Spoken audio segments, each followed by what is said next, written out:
Good evening, how are you? I'm Angel, welcome to the channel.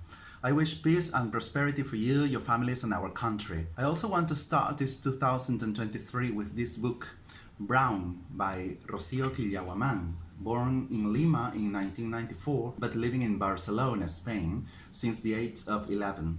She makes illustrations, animations, and this is her first book. The very title and the image make an impact. Since I'm fond of these topics, here I go. The Peruvian edition is from November 2022 by Blackie Books, which belongs to Penguin Random House, in 191 pages divided in a prologue, 17 chapters, and an epilogue.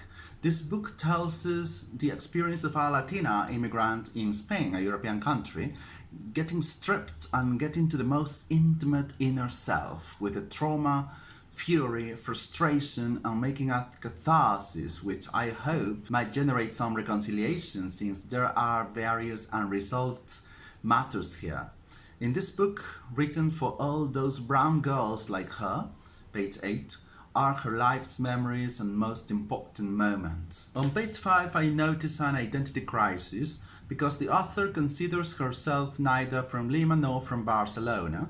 That started in her childhood in Lima.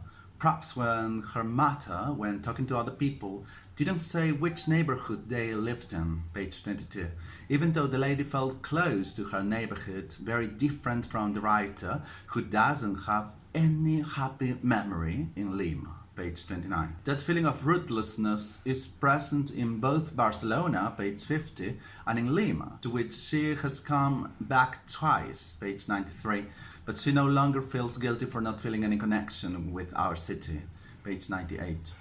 I didn't even finish the first page and I found that racialized people. Well, now I will not tell you about my opinion on that term, but well, she marks some division between racialized people and white people, but she is in favor of present, page 6, of Latinos in Spain, almost absent in films, series, TV or books, despite being everywhere in the city.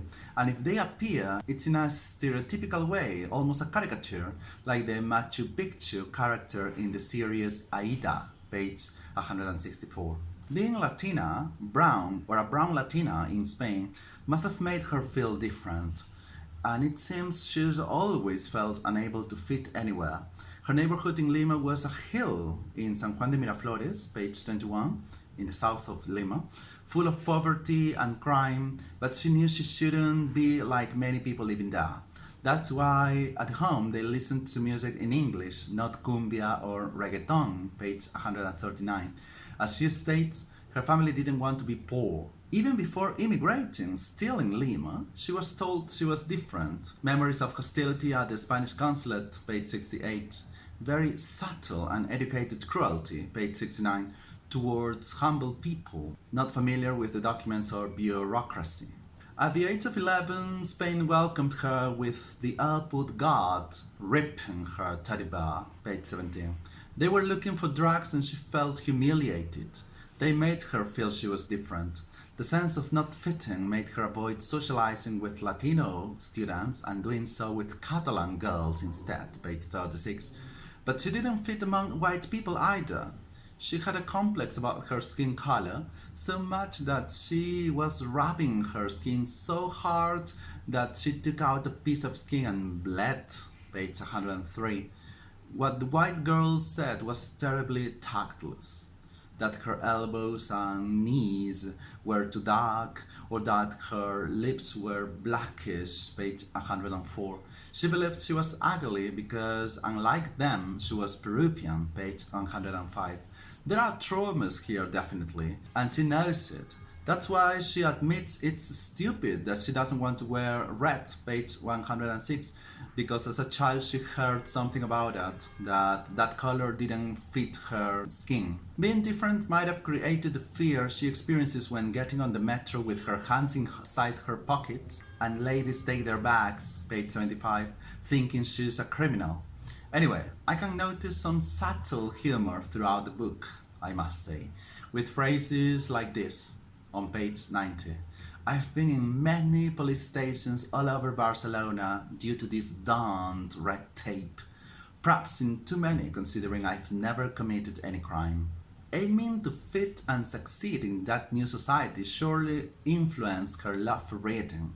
In her teen years, she spent most of her time in libraries, page 131. She would be the second person in her family who would have the immense privilege of studying at university, and she had to make the most of it, which means studying a conventional degree, not audiovisual communication as in her case, page 160. Despite that burden of origin, of ethnicity, of unresolved family issues, let's remember her relationship with her father on page 155, who in 2 occasions abandoned her in 2 houses in 2 different countries. Despite all of that, she seems to have achieved stability since, as she states on page 123, with her green marble table, her house looks like the ones where her mother works as a cleaner. Her own mother says so. A woman who has spent years cleaning posh houses in Barcelona, and her daughter made fit at last. Her daughter is Spanish after all.